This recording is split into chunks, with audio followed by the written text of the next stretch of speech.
if I were to tell you that in Ohio, after the recent heartbeat bill was passed, and if you don't know what the heartbeat bill is, basically it says that once a heartbeat can be detected in a baby inside the womb, you can't abort that baby except in cases of extreme medical emergency. But what if I were to tell you that after that bill passed, that a white Republican came forward to propose an amendment to that bill that said if the mother is black, that they can stretch that time length out to 20 weeks instead of when the heartbeat can be detected, which is a considerable amount of time difference.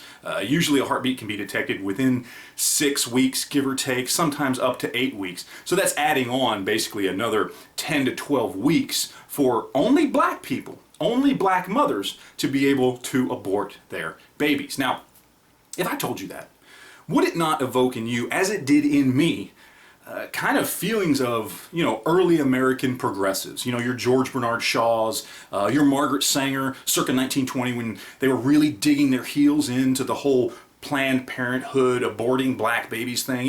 If we can't stop them from having babies altogether, let's just encourage them to get abortions once they do actually get pregnant. Because, you see, progressives looked down on black people in the same way that they look down on people with disabilities, on people with Down syndrome. They looked down on them as people who could add nothing to society, who were below everybody else. Therefore, they needed to just be done away with. They just wanted a little bit of a genocide. Not much, just a little bit of one, just to kind of clear away the dregs of society, to leave the good people, the elites, to be able to live freely without having to worry about the little people, basically.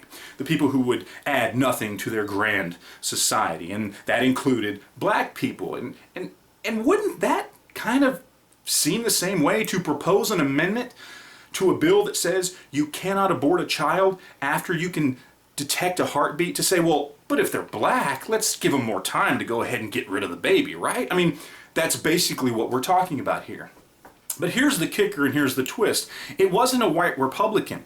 It was a black Democrat named Janine Boyd in Ohio who proposed this amendment. Now, fortunately, the amendment got struck down, but it just goes to show you that after 100 years of trying and after 100 years of just coming up and saying, please, we like black people. We really, really do. We want to take care of you. It just goes to show that even today, 100 years later, progressives are still trying to eradicate black people.